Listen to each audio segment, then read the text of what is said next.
আসসালামু আলাইকুম। কি খবর সবাই, কেমন আছেন? আমি অনেকদিন ধরে ভিডিও করি নাই অ্যাকচুয়ালি। আজকে আবার এসেছি, দেখুন তো ফিল্টার লাগিয়েছি, আমার চোখটা কেমন সাপের মতো লাগছে। যাই হোক, আমাকে এমনিতেও নাগিনের থেকে কম কিছু লাগবে না, অলওয়েজ। তো আজকে একটা কাহিনী হইলো আমার সাথে, ভাবলাম যে এটা একটু শেয়ার করা দরকার। মানে রাজশাহীতে বাসা খোঁজাতে কি পরিমাণ টাফ, মানে আমি নিজে এত বাসা না খুঁজলে আর বাসার মালিকদের রিয়াকশন না দেখলে বুঝতে পারবো না।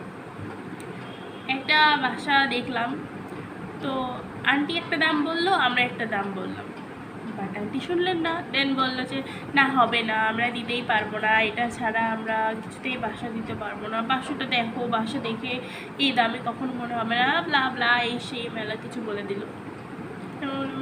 আচ্ছা আন্টি, বাসাটা তাহলে দেখেও লাভ নাই, এত দাম দিয়ে তো থাকতে পারবো না।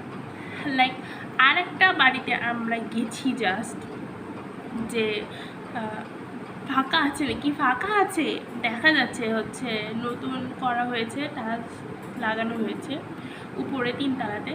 বাট আমরা যে বেল বাজালাম, দেন মহিলাটা মানে দরজাটা খুললেন না।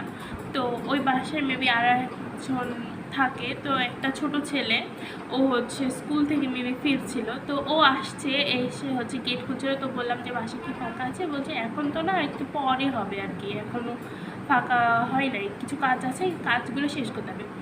দেন ও দরজাটা খুললো, তখন ওই আন্টি বের হলো। লাইক আন্টিকে বললাম, আন্টি হচ্ছে বাসা কি ফাঁকা আছে? বলছে না, ফাঁকা নাই, বাসা ফাঁকা নাই, এমনি লাইক না ফাঁকা নেই, বাসা ফাঁকা নেই। ভাই আমি ভেতর থেকে আমি মানে ভিডিওটা কাট হয়ে গেছিলো, মানে লাইক আমি অবাক হয়ে গেছি যে মেবি আমি আন্টিটার পৈতৃক সম্পত্তি চেয়ে বসেছিলাম যে আপনার পৈতৃক সম্পত্তিটা কি আমাকে দিতে পারবেন। সে ওয়াজ লাইক নো, নেভার, আমার জিনিস কেন দিতে যাবো। বলতেই পারতো ভাই, না আসলে তো এখন ফাঁকা নাই, তোমরা তো এখন ফাঁকা পাবা না, যখন হবে মানে আরও কিছুদিন পরে হবে, তখন একবার এসে দেখে যেতে পারো। নো, সে ওয়াজ না, ফাঁকা নাই। ভাই এমন কেন মানুষরা হয়?